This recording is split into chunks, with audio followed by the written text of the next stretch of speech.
안녕하세요. 중국 주식 전문 채널 찐종토입니다. 10월 15일 중국과 홍콩 마감 시황 정리해드리겠습니다. 데일리 시황은 원칙상 화면 내용 없이 진행하겠습니다. 어제 약보합권 마감한 상해종합지수는 오늘 약보합권 출발한 후 장중 강보합 전환했습니다. 이강 인민은행장이 14일 G20 재무장관 회의에서 중국의 인플레이션은 전반적으로 온화하다.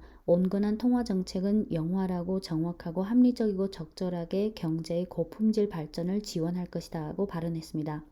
다음 주 월요일인 18일은 9월 3대 실물 경제 지표인 내수 소비, 산업 생산, 고정자산 투자가 발표될 예정인데 지금까지 과거의 지표 흐름과 9월 상황을 고려하면 딱히 기대하지 않는 편입니다. 오늘 5대 지수 마감 상황은 상해종합지수 0.4% 상승, 심천성문지수 0.52% 상승, CSI 300지수 0.38% 상승, 상해과창 50지수 1.18% 상승, 심천창업한지수 1.88% 상승. 이번 주 지수, 상해종합지수를 보면 별로 재미없었는데 업종은 각종 재료와 자금 수급으로 들쑥날쑥했습니다. 월요일부터 금요일까지 일별 업종 등락을 돌이켜보면 월요일은 귀금속, 공항, 석탄, 항공우주, 은행, 자동차 부품, 보험이 상승한 반면 8월부터 급등세를 보였던 수력, 가스, 발전설비, 전력, 정유, 천연가스, 건설 등이 하락했고 외식, 관광, 제약, 기계, 에너지 장비, 철강, 반도체도 하락했습니다.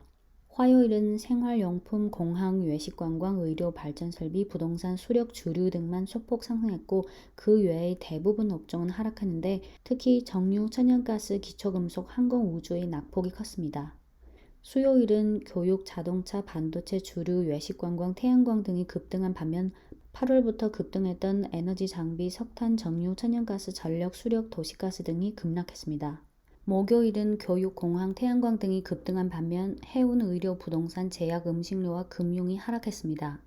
금요일 오늘은 석탄이 3%대 상승, 반도체, 정유, 정밀화학, 전기차가 2%대 상승했고 2차전지 1%대 상승했습니다. 수요일과 목요일에 급등한 교육 업종은 오늘 4%대 하락했고 해운도 4%대, 육로운송과 의료 2%대 하락, 수력, 바이오, 소매, 기계, 도로 등은 1%대 하락했습니다.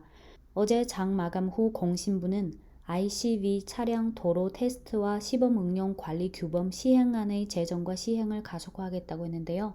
ICV는 Intelligent Connected Vehicle의 약칭입니다. 이번 주 중국 증시 주식 거래량은 월요일부터 목요일까지 계속 줄었고 금요일 오늘은 약간은 늘었지만 9월에 비하면 거래량이 아직 너무 적습니다. 네, 홍콩 증시는 13일과 14일 휴장 후 15일 오늘부터 개장했는데요. 1%대 상승했습니다. 항생지수 플러스 1.48%, 애추지수 플러스 1.32%, 홍콩 테크지수 플러스 1.92%.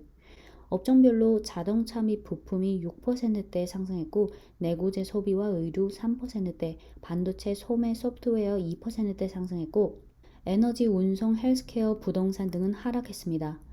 9월 중국 전기차 판매량 호조 관련 내용은 12일과 13일 중국 시황 영상에서 이미 언급했습니다. 오늘 홍콩 자동차주 중 상승폭 큰 순으로 오링 자동차 16%, 보교유리 10%, 길리 자동차 10%, 장성 자동차, 샤오펑 자동차, BYD 자동차 7%대, 리샹 자동차 5%대 상승했습니다.